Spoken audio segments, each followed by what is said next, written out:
हर एक क्वेश्चन को खुद अटैम्प्ट करना वीडियो को पॉज करके। बाकी कोई भी डाउट्स क्वेरीज क्वेश्चन होंगे तो व्हाट्सएप कर लेना, वीडियो के लास्ट में आपको व्हाट्सएप नंबर मिल जाएगा। तो पहला क्वेश्चन है आज का, equal pay for equal work.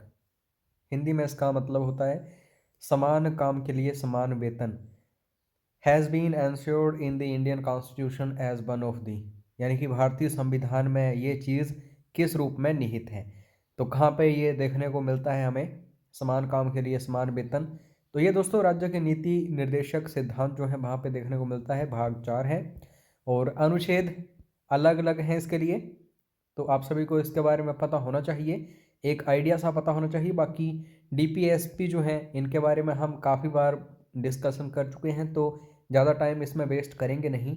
उसके बाद नेक्स्ट क्वेश्चन, भारतीय अर्थव्यवस्था सुधार के जनक कौन है। दोस्तों इकोनॉमिक रिफॉर्म्स की बात करें तो 1991 वाले इकोनॉमिक रिफॉर्म्स जो हैं सबसे इम्पोर्टेंट हैं। उस समय एलपीजी जो है ये हमें देखने को मिला था, लिबरलाइजेशन, प्राइवेटाइजेशन, ग्लोबलाइजेशन, ठीक है। तो ये उदारीकरण था और इसी के बाद भारत की अर्थव्यवस्था जो है ये काफ़ी ऊंचाइयों तक गई थी। तो इसीलिए उस समय जो वित्त मंत्री थे मनमोहन सिंह, इन्होंने ही इसमें काफ़ी बड़ी भूमिका निभाई थी जो इंडियन इकोनॉमिक रिफॉर्म्स हुए थे, इसलिए इन्हें आज भी father of Indian economic reforms बोला जाता है। तो इसका सी ऑप्शन सही है। उसके बाद next question, which one of the following can not be dissolved. तो कल भी हमने डिस्कस किया था, काफ़ी इंपॉर्टेंट क्वेश्चन है। तो राज्यसभा जो है इसको कभी भी डिसॉल्व नहीं किया जा सकता, अनुच्छेद 80 है, तो इसको भी याद रख लेना। और इसका सभापति जो होता है दोस्तों वो होता है उपराष्ट्रपति, वाइस प्रेसिडेंट ऑफ इंडिया, और वो इसका सदस्य नहीं होता है। तो क्वेश्चन ये भी आता है।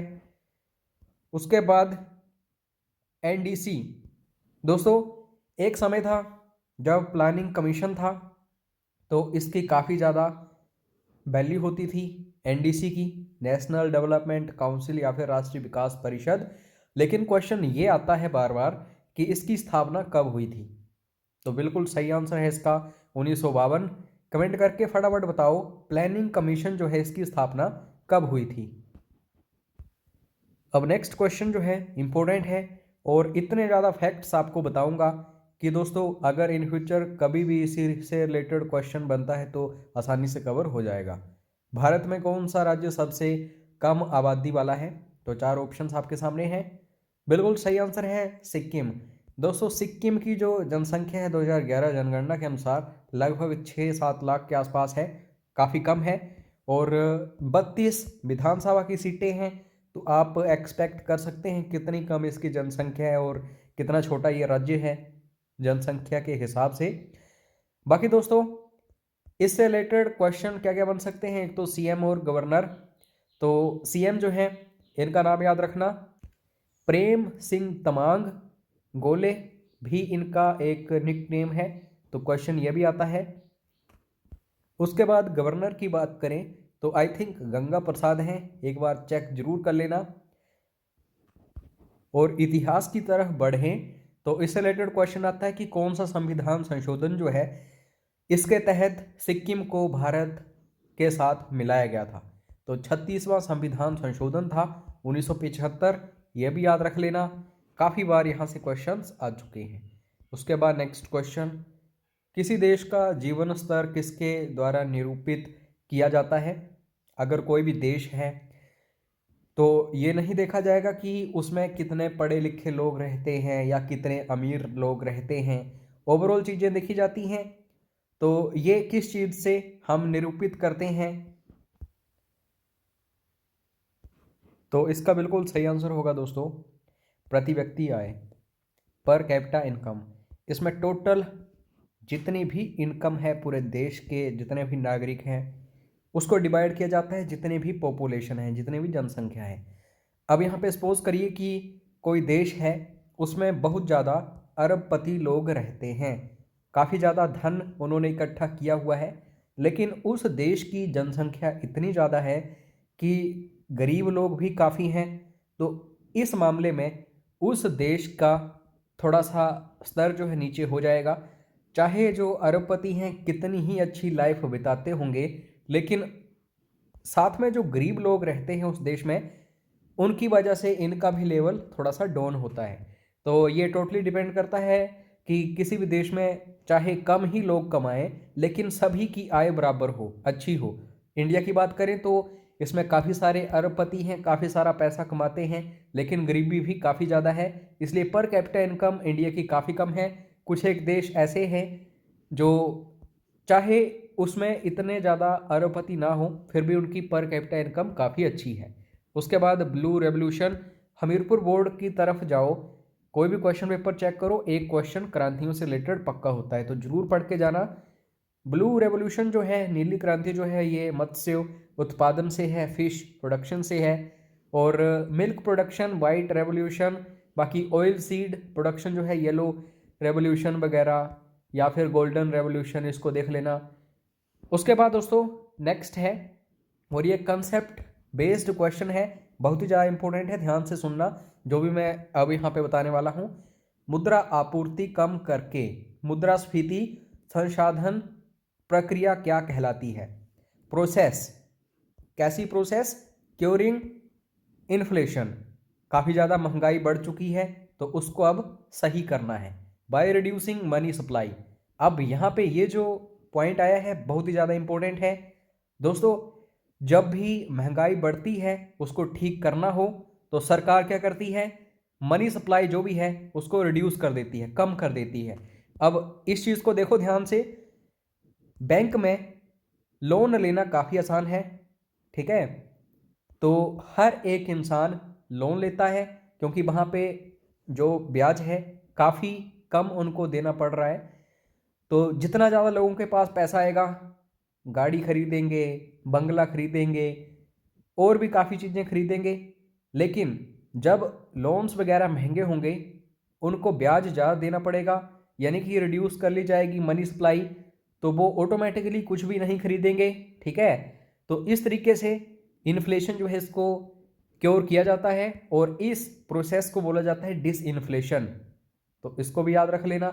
ये काफ़ी सारी टर्म्स हैं दोस्तों, तो इनको एक बार जरूर पढ़ना। इकोनॉमिक्स में ये टर्म्स काफ़ी ज़्यादा पूछी जाती हैं। उसके बाद नेक्स्ट क्वेश्चन है, निम्नलिखित में से कौन सा अप्रत्यक्ष कर का उदाहरण है? Which one of the following is not an example of indirect tax? दो टाइप्स के टैक्स होते हैं, एक इनडायरेक्ट और एक डायरेक्ट। तो अगर यहाँ पे बोला गया है कि not an example of indirect tax, that means कि डायरेक्ट टैक्स पूछा जा रहा है। तो दोस्तों sales tax, excise tax, custom duty, ये सभी इनडायरेक्ट टैक्सेस होते हैं। हम डायरेक्टली इन्हें पे नहीं करते हैं, सरकार किसी तरीके से जीएसटी वगैरह लगा के कुछ भी करके हमसे ले लेती है। लेकिन एक्सपेंडिचर टैक्स जो है ये हम डायरेक्टली पे करते हैं। तो इस तरीके से देखो। उसके बाद दोस्तों गोल्ड पार्टिकल जो है ये क्या चीज़ होती है? तो ये होती है हिग्स बोसोन। बी ऑप्शन इसका बिल्कुल सही है, इसको ज़्यादा एक्सप्लेन करने की ज़रूरत नहीं है, बस याद रख लेना। उसके बाद निम्नांकित में से सर्वाधिक प्रचुर तत्व कौन सा है? तो चाहे कहीं भी पूछ लिया जाए, आपको याद रखना है दोस्तों ऑक्सीजन। और क्वेश्चन जब भी पूछा जाता है तो ऑप्शन में अगर ऑक्सीजन मिल रहा है आपको तो ज़रूर इसी को आंसर कीजिएगा। उसके बाद एपी सेंटर, यहाँ पे आपके कंसेप्ट क्लियर किए जाएंगे। Epicentre is concern with, अधिकेंद्र हिंदी में इसको बोला जाता है, किससे संबंधित है?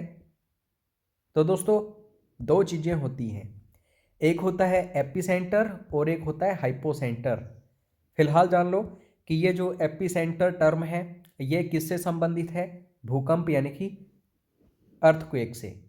ये है पृथ्वी, और यहाँ कहीं भी भूकंप जो है उठ सकता है क्योंकि प्लेट्स वगैरह यहाँ से वहाँ होती हैं, टेक्टोनिज्म इसमें होता है। तो यहाँ पे अगर भूकंप उठ रहा है तो इसको बोला जाएगा हाइपोसेंटर, ठीक है?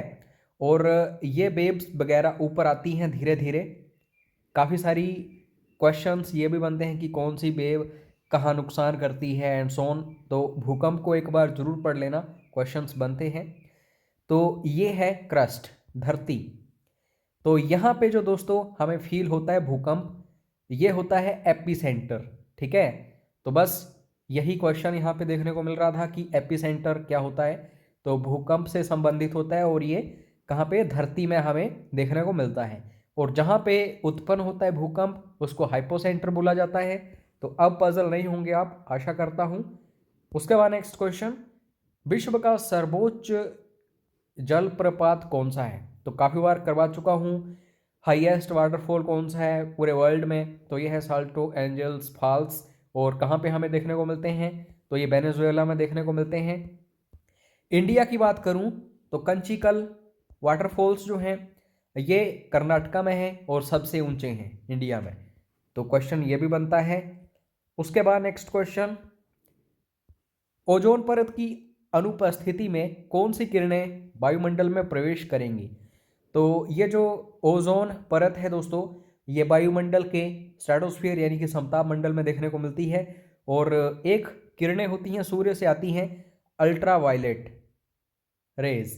तो ये दोस्तों स्किन कैंसर वगैरह का खतरा पैदा करती हैं, तो इनको रोकती है ओजोन लेयर। ठीक है, तो इसका सी ऑप्शन बिल्कुल सही होगा। उसके बाद नेक्स्ट क्वेश्चन, यदि वायुमंडल ठंडा हो जाए, ये बात हो रही है एटमॉस्फेयर की, तो जल वाष्प के लिए उसकी क्षमता, capacity for water vapour is, तो इसका आंसर क्या होगा? कम हो जाएगी। यानी कि ए ऑप्शन जो है बिल्कुल सही होगा। अगर गर्म रहता है वायुमंडल तभी दोस्तों जल वाष्प वगैरह हमें देखने को मिलते हैं। अगर ठंडा हो जाएगा तो कोई भी जल वाष्प वगैरह हमें देखने को नहीं मिलेंगे, वाटर वेपर्स देखने को नहीं मिलेंगे। उसके बाद नेक्स्ट क्वेश्चन जो है ये भी इम्पोर्टेंट है। इसमें बोला गया है कि पृथ्वी पर सबसे शुष्क स्थान किस देश में है? ये क्वेश्चन दो तरीके से पूछा जाता है, काफ़ी घुमाया जाता है। एक क्वेश्चन तो ये बनता है कि दुनिया का सबसे सूखा शुष्क स्थान कौन सा है? तो अटाकामा आपको याद रखना है, वो एक रेगिस्तान भी है, अटाकामा डिजर्ट, और ये चिल्ली में है। तो इसका बी ऑप्शन याद रख लेना। और बाकी अगर हम हिमाचल प्रदेश की बात करें तो स्पीति जो है सबसे शुष्क स्थान है। और अगर भारत की बात करें तो दोस्तों जो लद्दाख वाला क्षेत्र है वो काफ़ी शुष्क है। उसके बाद नेक्स्ट क्वेश्चन, निम्नलिखित में से किस राज्य में लोकटक झील स्थित है? तो काफ़ी प्रसिद्ध यहाँ की झील है दोस्तों। ऐसा लगता है कि ये झील तैर रही है क्योंकि यहाँ पे कुछ इस तरीके का घास पाया जाता है इस झील में। ऐसा लगता है कि वो ज़मीन है लेकिन होता वो घास है, और द्वीपों की तरह तैरते हुए हमें देखने को मिलते हैं वो। तो इस क्वेश्चन का बिल्कुल सही आंसर होगा मणिपुर, यानी कि सी इज़ राइट आंसर। उसके बाद नेक्स्ट क्वेश्चन है, काजीरंगा वन्य जीव अभयारण्य किस राज्य में स्थित है? तो ये दोस्तों काफ़ी प्रसिद्ध है एक सींग वाले गैंडे के लिए, और ये असम में है। और यहाँ पे हमें एक चीज़ देखने को मिल रही है, अभयारण्य। तो हिंदी में शुद्ध बर्तनी के लिए अभयारण्य पूछा जाता है, तो इसको अच्छे से देख लेना। इसमें भो जो है पूरा होता है, आधा नहीं होता है, काफ़ी सारे स्टूडेंट्स आधा कर देते हैं। और ण जो है ये दोस्तों आधा होता है। उसके बाद कोडर्मा किसका प्रमुख उत्पादक है? तो दोस्तों ये उत्पादक है किसका? माइका का। और इंडिया जो है ये सबसे ज़्यादा माइका का उत्पादन करता है। इसको अभ्रक बोला जाता है हिंदी में। तारों का रंग उनके डैश पर निर्भर करता है। कोई भी तारा है तो हम देखते हैं कोई तारा थोड़ा सा पीला दिखाई देता है, कुछ लाल दिखाई देते हैं, कुछ सफ़ेद से दिखाई देते हैं। तो उसका कारण क्या होता है दोस्तों? उसके पीछे रीज़न होता है तापमान। अगर कोई भी तारा बहुत ज़्यादा गर्म है तो उसका रंग थोड़ा सा अलग होगा, अगर उसका तापमान कम है तो उसका रंग अलग होगा। तो ये भी क्वेश्चन काफ़ी इंपॉर्टेंट है, ये ऑप्शन इसका सही होगा। और ये क्वेश्चन तो मैं पता नहीं कितनी बार करवा चुका हूँ, और ये क्वेश्चन आता ही आता है। सूर्य में ऊर्जा का मुख्य स्रोत क्या है? यहाँ पे दो तीन चीज़ें आपको याद रखनी होती हैं। एक तो सूर्य याद रखो, सूर्य हमेशा काम करता है न्यूक्लियर फ्यूज़न के ऊपर, और एटॉमिक बॉम्ब या फिर न्यूक्लियर बॉम्ब न्यूक्लियर फ्यूज़न के ऊपर काम करता है। और हाइड्रोजन बॉम्ब भी न्यूक्लियर फ्यूज़न के ऊपर काम करता है, नाविक सलायन के ऊपर काम करता है। तो ऐसे क्वेश्चंस लाजमी हैं अपकमिंग एग्जाम में भी। उसके बाद दोस्तों, निम्नांकित में से किसका ऊष्मीयमान सर्वाधिक होता है? ऊष्मीयमान की अगर हम बात करें, सबसे ज़्यादा हीट जो है हमें कहाँ पे देखने को मिलती है? कैलोरीफिक मैक्सिमम कैलोरीफिक, तो ये तेल गैस, ऑयल गैस, तो इसका सी ऑप्शन बिल्कुल सही है। और गैल्वनाइजेशन जो है ये भी बार बार पूछा जाता है, गैल्वनीकरण, तो इसमें क्या होता है, कोई भी जो लोहा है उसको जंग लगने से बचाया जाता है।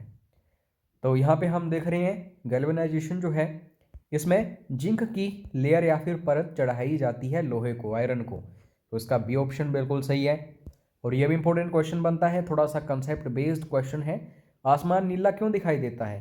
बेसिकली जो स्काई है दोस्तों वो ब्लैक होता है लेकिन हमें ब्लू दिखाई देता है।